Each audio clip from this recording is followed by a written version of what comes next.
Start. I should like now to make a few observations on the budget. This budget marks a turning point in the history of our country. It is no use attempting, as some of my friends have done, either to deprecate the budget very strongly or to suggest that we are not witnessing a new revolution in our methods of fiscal training and technique. I want it to be quite clearly pointed out to my friends that we are now facing the lean years of Indian finance. Hitherto, we had revenue surpluses which were a form of public saving and which were meant to be utilized for capital development. Hereafter, this form of revenue surplus would not be available. We have therefore to find out ways and means of implementing our great program of national reconstruction at minimum cost. My point is that the deficit on revenue account would be of the order of about rupees 19 to 20 crores.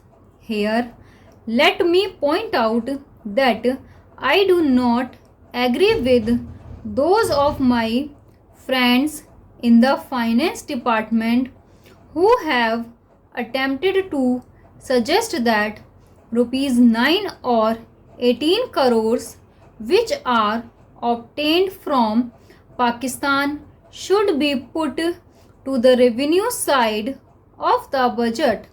They are to be put on the capital side. But that does not seriously alter the trend of my argument. What I am suggesting is that we would have to be prepared for a deficit of a much higher order even on the revenue side.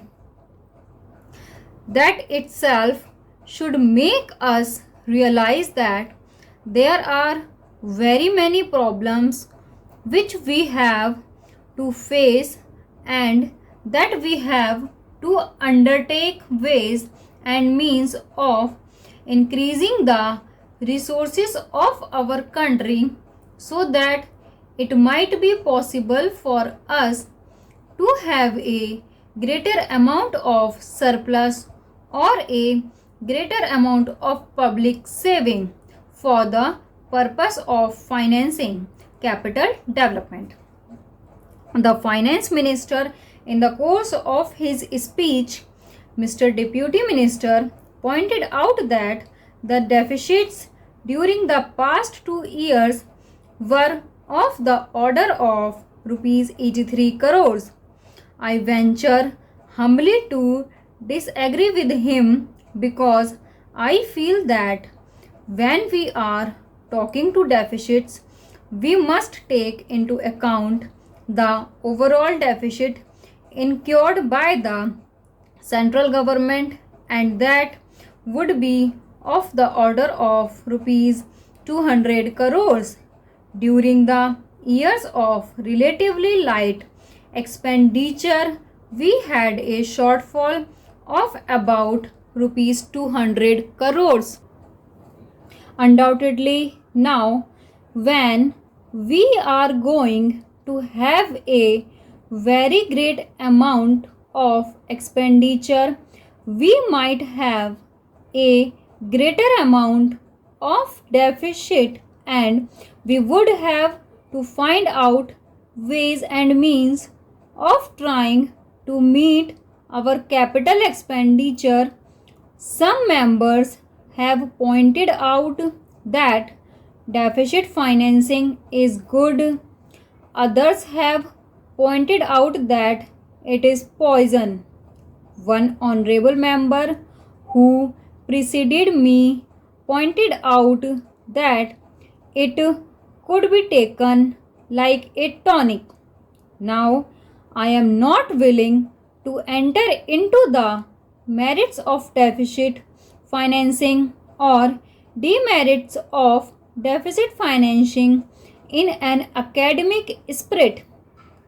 The time has now come when we would face realities.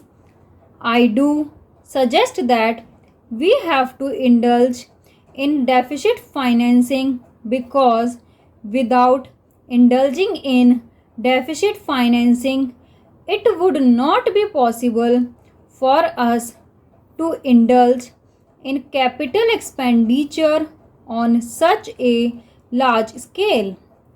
But when we are talking of the scope of deficit financing, I would like to place before the House and the Finance Minister the two great limitations which face us.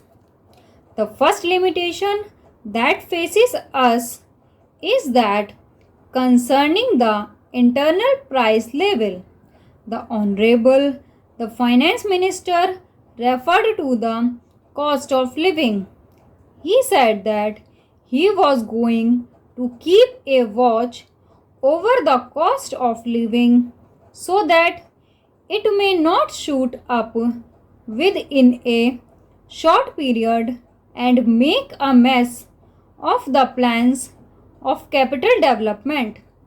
But there is another limitation which has also to be borne in mind, a limitation which has not received as much notice as it should have done in all the discussions that have taken place on deficit financing.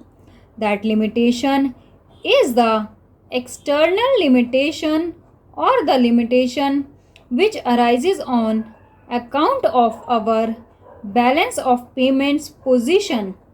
I think this is as important, Mr. Deputy Speaker, as the internal price label, and I should like to elaborate that particular point a bit more because I feel that a time will shortly arrive when we might have either to reconsider our policy or might even have to leave the Sterling Club of which we are a member.